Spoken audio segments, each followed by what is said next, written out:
Students, after comparison test, next test is our p-test. So p-test में क्या है? Prove that the series किस type की है? 1/n raised to power p. तो हमेशा हमारे पास p-test कब अप्लाई करेंगे? when सीरीज में 1/n की पावर हमारे पास कुछ है. So वो सीरीज में कितनी टर्म्स होगी? 1/1 p, 1/2 raised to power p, 1 plus 1/3 raised to power p and so on. nth term हो जाएगी plus 1/n raised to power p और so on. बिकॉज ये सीरीज है हमारे यहाँ इनफाइनाइट तक जा रही है. तो वो क्या कह रहा है p टेस्ट के अकॉर्डिंग ये कब कन्वर्जेंट है? If p greater than 1. सो जो हमारी n की पावर p है अगर वो greater than 1 है, p is greater than 1, then हमारे पास क्या है? सीरीज जो है कन्वर्जेंट है. और अगर ये लेस देन और इक्वल दोनों है, लेस देन भी है इक्वल भी है 1 से, देन वो हमारी सीरीज क्या बन जाएगी? Divergent by p test. So जो सीरीज है वो किस टाइप की होनी चाहिए? 1/n की रेज़ टू पावर. n की वैल्यू नहीं हम देख रहे, हम p की वैल्यू देख रहे हैं. p की वैल्यू ग्रेटर देन 1 है या लेस देन इक्वल टू 1 है. According to that our series क्या हो जाएगी बेटे? Convergent and divergent. इसमें क्या है देखो, जो हमारी ये जो p है ये हमारा क्या है देखो, ग्रेटर देन 0 है. हमारा जो p है ग्रेटर देन 0 है. इसके कारण जो हमारी टर्म्स है उसके अकॉर्डिंग हम चेक करेंगे कि ये ग्रेटर देन 1 है, लेस देन 1 है या इक्वल टू 1 है. नाउ an हम nth टर्म ले रहे हैं that is equal to 1/n raised to power p. nth term ले ली हमने. अब इसके बाद अबाउट हम आइडिया लेके आएंगे सो दैट वही आइडिया हमारी पूरी सीरीज के अबाउट आ जाएगा. This is a positive. ये वैल्यू क्या है हमारी? पॉजिटिव. n की वैल्यू के लिए n की वैल्यू हमारी पॉजिटिव है फॉर एवरी n. ये हमारी सीरीज क्या है? पॉजिटिव. इसका मतलब जो मेरी सारी टर्म्स हैं वो क्या है? Positive terms. पॉजिटिव टर्म होने के कारण वी कैन अरेंज कन्वर्जेंस और divergence not affected by grouping. मतलब हम इसको अरेंज कर सकते हैं किसी भी तरह से, ग्रुपिंग कर सकते हैं. बिकॉज अगर हमारे पास कोई नेगेटिव पॉजिटिव टर्म की प्रॉब्लम आती है देन ग्रुपिंग में हमें देखना पड़ता है कैसे टर्म दी जाती है. But these terms all are positive. This means we can grouping और कन्वर्जेंस और डाइवर्जेंस में उसका कोई इफेक्ट नहीं है. सो कन्वर्जेंस और divergence not affected by grouping. So हम ग्रुपिंग कर सकते हैं और कन्वर्जेंस और डाइवर्जेंस से उसका कोई फर्क नहीं पड़ेगा. सो अब हम क्या केस ले रहे हैं? If p is greater than 1. So firstly we are taking p greater than 1. Yes, our series क्या है? 1/1 की p. तो हम अगर सिंपल ले लेंगे तो मेरे पास ये ऐसे आ गई जब हमने ग्रुपिंग नहीं की. तो मेरी सीरीज क्या है? 1/1 की p, 1/2 p, 3p and so on. ये ऐसी हमारी कंटिन्यू चलती जा रही है. नाउ क्योंकि पॉजिटिव टर्म है हम ग्रुपिंग कर सकते हैं. हम ग्रुपिंग कैसे कर रहे हैं? पहले सिर्फ फर्स्ट टर्म ली है, फिर हमने 2 टर्म्स ले ली, फिर हमने 4 टर्म्स ले लिए, फिर आगे हम 8 टर्म्स ले लेंगे एंड सो ऑन. सो हम इसको ग्रुपिंग कर रहे हैं बिकॉज ग्रुपिंग से इसको कोई इफेक्ट नहीं होगा. सो अब हम क्या कर रहे हैं बेटे? जो फर्स्ट टर्म है उसको b1 मान लेते हैं. इस दोनों टर्म्स को एक टर्म मान के b2 मान लेते हैं. जो पीछे 4 टर्म्स है इसको b3 मान लेते हैं एंड सो ऑन. जिसमें से ये हमारी एक नई सीरीज बन गई जिसको हमने क्या नाम दे दिया? Series union. जैसे जैसे हम इसको टर्म्स को कंबाइन करते जाएंगे वैसे हमारी सीरीज में टर्म आती जाएंगी. पहले 1 आई, फिर 2 टर्म्स हैं, फिर 4 टर्म्स है, फिर 8 टर्म्स है एंड सो ऑन. तो वो सीरीज हमारी क्या आएगी? p है. तो हमारी इसमें फर्स्ट टर्म क्या है बेटे? हमारी फर्स्ट टर्म है 1/1 p that is equal to a1 first term. Next b2 हमारी क्या है बेटे? जो हमने इस पूरी टर्म को ली है दिस वन. b3 हमारी क्या है? जिसमें हमारी सारी 4 टर्म्स आ रही है. b4 क्या है? जिसमें हमारी 8 टर्म्स आ रही हैं एंड सो ऑन. तो हमने एक नई सीरीज बना ली b1 b2 b3 की फॉर्म में जो हमारी ग्रुपिंग करने पे सीरीज आ रही है.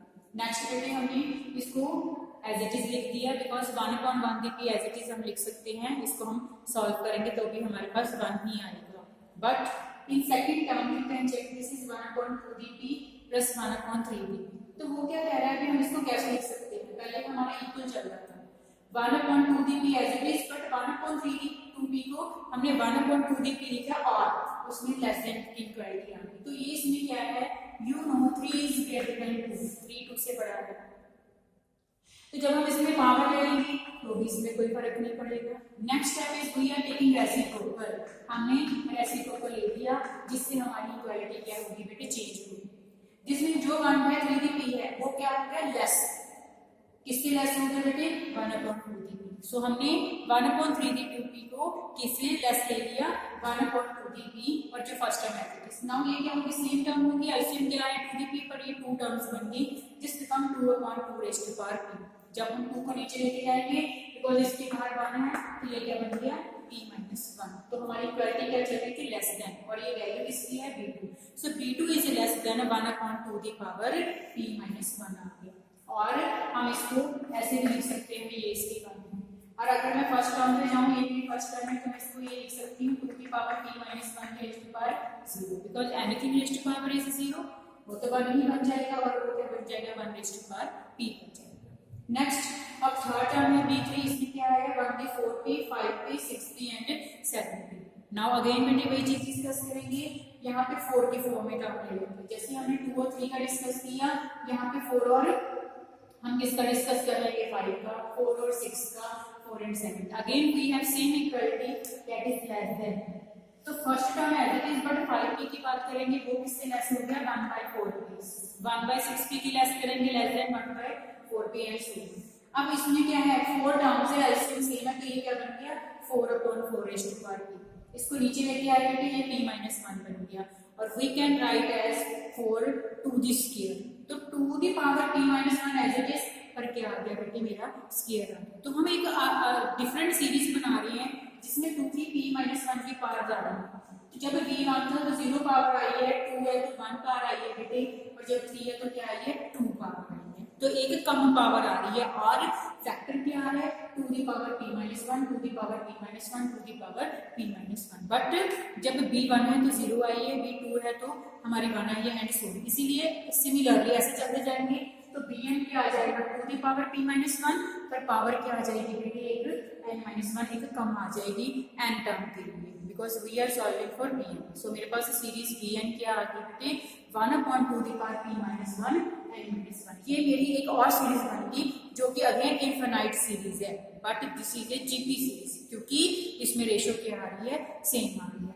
आप इसको ये फर्स्ट टर्म है ये सेकंड टर्म है दोनों को डिवाइड करोगे रेशियो आएगी 1 upon 2 की पावर p minus 1। ये सेकंड टर्म है ये थर्ड टर्म है दोनों को डिवाइड करोगे रेशियो क्या आएगी 1 upon 2 की p minus 1। इसमें से रेशियो इज सेम है जिसमें से जीपी सीरीज है और जीपी सीरीज में हम रेशियो देखते हैं तो ये जीपी सीरीज है। अब ये क्या है इनफिनाइट जीपी सीरीज है विद रेशियो 1 upon 2 की पावर p minus 1। तो हम रेशियो कैसे फाइंड करते हैं सेकंड डिवाइडेड 1 मतलब third divided 2 4 divided 3 and so जब हमारी सेम रेशियो आ गई तो इसमें जीपी सीरीज है और ये इनफिनाइट जीपी सीरीज है। नाउ नेक्स्ट स्टेप क्या है वो क्या कह रहे हैं ये कन्वर्जेंट है। क्यों कन्वर्जेंट है बिकॉज हमारा केस क्या चल रहा है p greater than 1 p greater than 1 है बेटे तो हमें कौन सा फैक्टर चाहिए 2 की पावर p minus 1 तो मैं दोनों साइड -1 कर देती हूँ तो ये 0 बन गया। अब 2 की पावर ले लेते हैं 2 की पावर p minus 1 2 की पावर 0 और रेसिप्रोकल ले लेते हैं ये क्या बन गया लेस देन का साइन और 2 की पावर 0 क्या बन जाएगा। So this is our ratio ये हमारी क्या है रेशियो और रेशियो क्या आएगी लेस देन 1 है बेटे दिस मींस फाइनाइट है और ये क्या है convergent. So if p greater than 1 then this infinite GP series के अकॉर्डिंग हमारी सीरीज bn की आगे convergent but series bn actually है क्या थी लेस देन an थी। तो कंपैरिजन टेस्ट क्या कहते हैं कि अगर bn कन्वर्जेंट है तो an भी क्या हो जाएगी सीरीज कन्वर्जेंट हो जाएगी बाय कंपैरिजन टेस्ट बिकॉज उसमें हमने क्या किया था if an less than k bn सो अगर bn कन्वर्जेंट है तो an convergent so same is here our bn series is convergent so an is convergent by comparison test as series bn हमने convergent proof की है because this is a gp series common ratio जो इसकी है less than 1 है so this is convergent by comparison test series an is convergent so ये हमारा case 1 था when p is greater than 1 when p is equal to 1 अब हम p को 1 लेते हैं दोबारा हमारी सीरीज पे चलते हैं we are taking p is equal to 1 so this is only 1 upon n series 1 upon n बन गई तो हम we are taking idea about n terms तो बेटे मैंने an ले ली कितनी terms 1 by 1 1 by 2 1 by 3 so on 1 by n terms ले ली। नाउ वी नो बेटे n जो है हमेशा ही बड़ा है जब मैं इसमें 1 की बात करूं 2 की 3 की सबकी किसी की भी बात करूंगी n इज ग्रेटर तो इसमें क्या आ गया हमें क्या चाहिए अपॉन में तो मैंने रेसिप्रोकल ले लिया तो जो इक्वालिटी थी बेटे वो चेंज हुई जिसमें जो ये फैक्टर है this is greater then 1 by n। अब हमें 2 की बात करते हैं, 2 में भी ऐसे ही आ जाएगा 2/1, 1/2 इज ऑल्सो ग्रेटर देन 1 में, सेकंड स्टेप में भी ये भी ग्रेटर आ गया एंड सो ऑन।